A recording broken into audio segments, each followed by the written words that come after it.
وعلیکم السلام ورحمۃ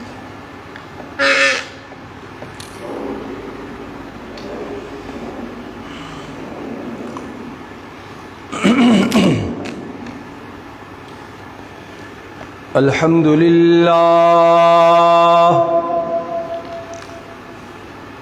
الحمد للہ وکفی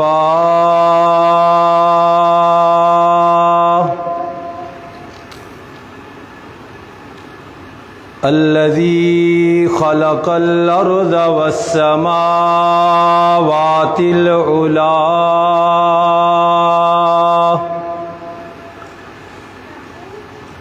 وبين الضلالة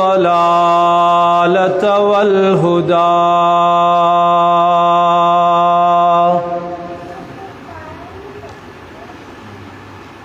لا شريك له في الأرض ولا في السماء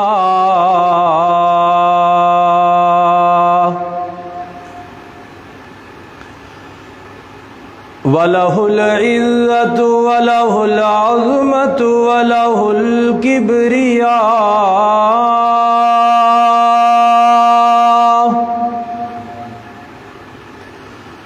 وعليه التوكل والثناء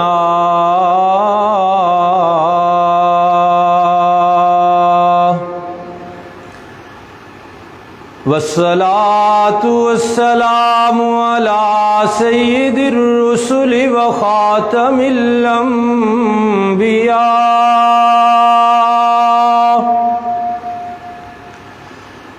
أرسله الله بالحق بشيرا ونذيرا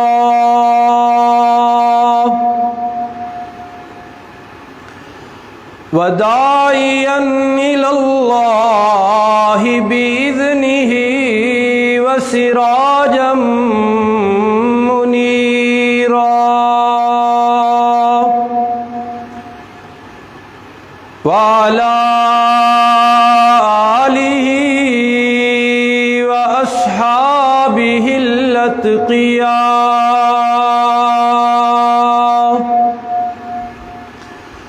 الذين هم خلاصة العرب الأربعة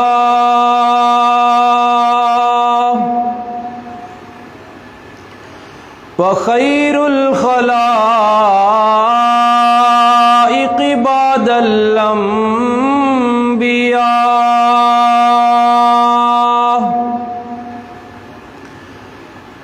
أما بعد فأعوذ بالله من الشيطان الرجيم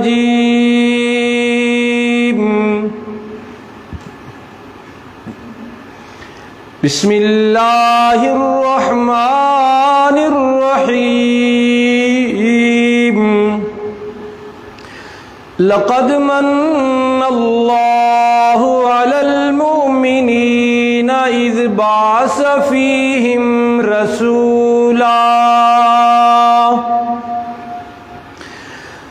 رسولا من أنفسهم يتلو عليهم آياته ويزكيهم ويعلمهم الكتاب والحكمة وإن كانوا من قبل لفي ضلال مبين صدق الله العظيم وبلغنا رسوله النبي الأمي الأمين العظيم الكريم ونحن على ذلك لمن الشاهدين والشاكرين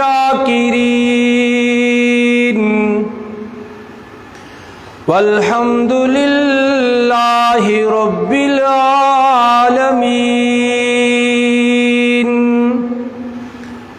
اللہم صلی علی محمد وعلی آل محمد کما صلیت علی ابراہیم وعلی آل ابراہیم انک حمید مجید۔ اللہم بارک علی محمد وعلی آل محمد کما بارکت علی ابراہیم وعلی آل ابراہیم انک حمید مجید۔ واجب الاحترام حاضرین و ناظرین کرام،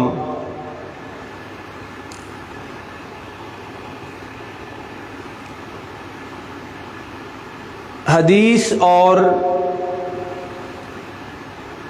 تاریخ کی کتابیں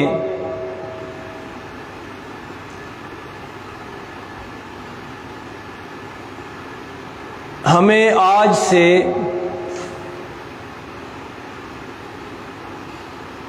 14 صدیاں پہلے کا جو نقشہ دکھاتی ہیں، اس وقت کے حالات بتاتی ہیں، لوگوں کا رہن سہن اجاگر کرتی ہیں۔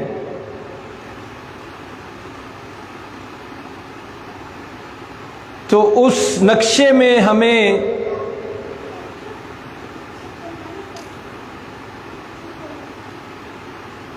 عرب و عجم دونوں میں، کیا ایشیا کیا افریقہ، دنیا کے کونے کونے میں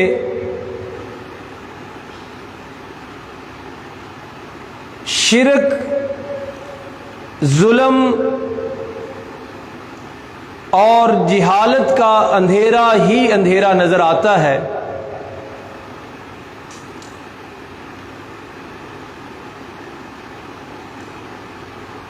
عرب کے حالات پڑھیں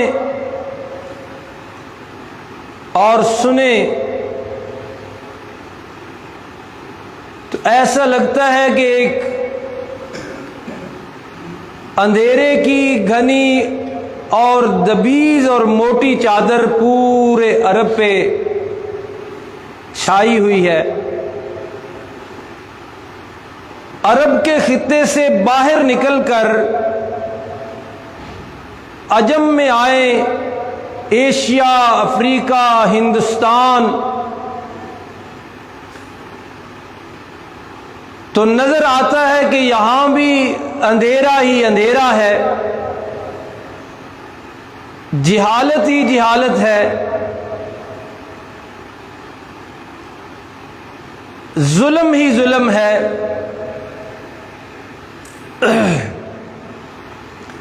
انسانیت سسکتی نظر آتی ہے، مظلوم طبقات بلبلاتے نظر آتے ہیں۔ قرآن حکیم نے بھی اس زمانے کے حالات کا نقشہ کئی مقامات پر کھینچا ہے اور بتایا ہے کہ اس وقت لوگوں کے حالات کیا تھے، کس طرح زندگی گزر رہی تھی۔ خاص کر عرب کا معاشرہ ایسا ہے کہ جس میں ہر طرف ہمیں شرک نظر آتا ہے، ہر قبیلے کا الگ خدا، ہر بیماری کی شفا کے لیے الگ خدا، ہر الجھن سے پکت لال ہوئے، ہر الجھن سے چھٹکارا پانے کے لیے ایک الگ حاجت روا اور ایک الگ مشکل کشا بنا رکھا تھا۔ یعنی عقائد کے میدان میں اور مذہبی لحاظ سے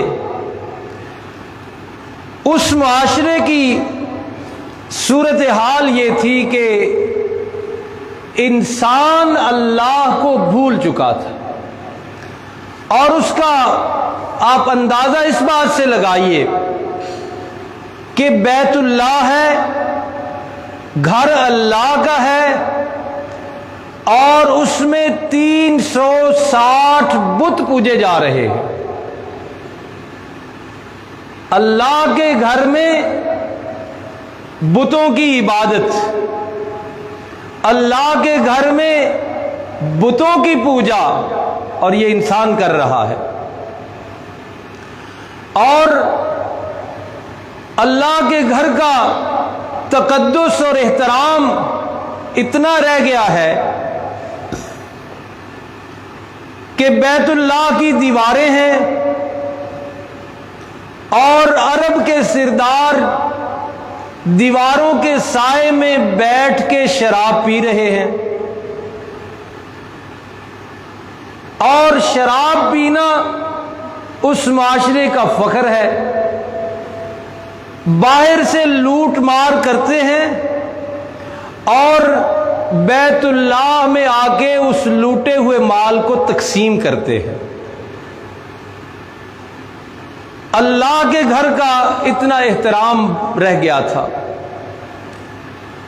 کوئی قانون نہیں تھا، کوئی اصول نہیں تھا، جس کی لاٹھی اسی کی بھینس، جو جس پہ چاہتا تھا ظلم و ستم کے پہاڑ توڑتا تھا۔ حلال حرام کی تمیز ختم ہو چکی تھی، جائز ناجائز کا فاصلہ مٹ چکا تھا، حق کیا ہے، سچ کیا ہے، جھوٹ کیا ہے، اس کا فرق کرنے کے لیے کوئی تیار نہیں تھا۔ اور اس سے بھی آگے بڑھیں تو مرنا بھول چکا تھا، قیامت آنی ہے یا نہیں اس تصور کو بھی ختم کر دیا گیا تھا، دوبارہ زندہ ہونا ہے یا نہیں ایسی کوئی سوچ اس معاشرے میں نہیں تھی، اپنے کیے کا حساب دینا ہے یا نہیں ایسی کوئی سوچ اور خیال وہاں باقی نہیں بچا تھا۔ اسی لیے قرآن کہتا ہے کہ جب اللہ کے رسول صلی اللہ علیہ وسلم نے ان سے یہ باتیں کی کہ تم نے مرنا بھی ہے اور دوبارہ زندہ بھی ہونا ہے، تو اس پہ اڑ گئے تھے، اذا متنا وکنا ترابا، کہ جب ہم مٹی بن جائیں گے، ہڈیاں چورا چورا ہو جائیں گی، اِنَّا لَمَبْعُوثُونَ خَلْقًا جَدِيدًا، تو آپ کا کیا خیال ہے ہمیں دوبارہ زندگی ملے گی؟ یعنی عقائد سے لے کے اخلاق تک اور اخلاق سے لے کے آخرت تک سارا کچھ اس معاشرے کو بھول چکا تھا۔ اللہ کا احترام، بیت اللہ کا احترام کچھ بھی ان میں باقی نہیں تھا، اور خود انسان کا کتنا احترام کرتا تھا اس کا بھی نقشہ قرآن حکیم نے کھینچا ہے۔ اور انسانوں میں سے بھی خاص طور پر انتہائی مظلوم طبقہ تھا عورت کا، کہ عورت کو ایک وراثت کی چیز سمجھا جاتا تھا، کس نے کتنی بیویاں رکھنی ہیں کوئی حد مقرر نہیں تھی، بیوی کے ساتھ کیسا سلوک کرنا ہے کوئی اصول نہیں تھا، طلاق دینی ہے نہیں دینی، دے کر کیا کرنا ہے، نہیں دینی تو پھر کیا کرنا ہے، کوئی طریقہ کوئی اصول وہاں موجود نہیں تھا۔ اور قرآن حکیم نے ان کی جہالت اور ان کے ظلم و ستم کی انتہائی گھٹیا جو حالت تھی وہ بھی بیان کی، اور وہ یہ تھی کہ بیٹی کا پیدا ہونا مایوس سمجھا جاتا تھا۔ کسی گھر میں بیٹی پیدا ہوتی تھی تو وہ اس کو اپنی بے عزتی سمجھتے تھے، اور اس کے لیے پھر انہوں نے طریقہ یہ رائج کیا تھا، یہ طریقہ بنایا ہوا تھا کہ بیٹیاں زندہ قبر میں دفنا دیتے تھے، زندہ درگور کر دیتے تھے۔ قرآن حکیم نے ان کی یہ جہالت اور یہ ظلم خاص طور پہ بیان کیا ہے۔ کئی مقامات پر ہے، یہ سورۃ النحل کی ایک دو آیتیں دیکھیے۔ فرمایا وَإِذَا بُشِّرَ أَحَدُهُمْ بِالْأُنثَىٰ، عرب کے معاشرے کی ظلم اور جہالت کی تصویر کشی رب العالمین کی لا ریب اور بے عیب کتاب سچی کتاب یوں دکھاتی ہے۔ فرمایا اذا بشر احدهم بالانثى، جب ان میں سے کسی کو بتایا جاتا تھا کہ تیرے گھر میں بیٹی پیدا ہوئی ہے، قرآن کہتا ہے ظل وجهه مسودا، بیٹی کی ولادت کی خوشخبری پا کر اس کا چہرہ سیاہ ہو جاتا تھا، افسوس کرنے لگتا تھا اور کہنے لگتا تھا کہ یہ کیا ظلم ہو گیا۔ وَهُوَ كَظِيمٌ، اور بیٹی کی ولادت کی خوشخبری پانے والا غصے سے بھر جاتا تھا، اور ولادت کے بعد کا منظر قرآن کہتا ہے یتوارا من القوم من سوء ما بشر بہ، ملی خوشخبری ہے لیکن اس خوشخبری کو قوم سے چھپاتا پھرتا ہے، قوم کو نہیں بتاتا کہ میرے گھر میں اللہ کی رحمت آئی ہے، قوم کو نہیں بتاتا، اور پلاننگ یہ کرتا ہے ام یمسکوہ علی ہون، اگر میں نے اسے گھر میں باقی رکھنا ہے تو بڑی ذلت کے ساتھ رکھنا ہے، بڑی بے عزتی والا کام ہے، اس لیے میں نے اس طرح رکھنا ہے اگر رکھنا ہے تو۔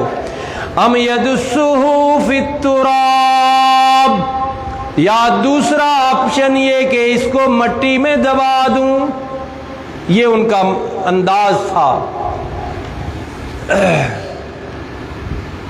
حضرت قیس ایک صحابی رسول ہے، اللہ کے پاک پیغمبر صلی اللہ علیہ وسلم پر ایمان لائے، لیکن ذہن پر بڑا بوجھ ہے، غموں کے پہاڑ ذہن پر لیے پھر رہے ہیں۔ اللہ کے پاک پیغمبر صلی اللہ علیہ وسلم کے پاس ایک دن دل ہلکا کرنے کے لیے بیٹھ گئے، اپنے غم بٹانے کے لیے بیٹھے۔ اللہ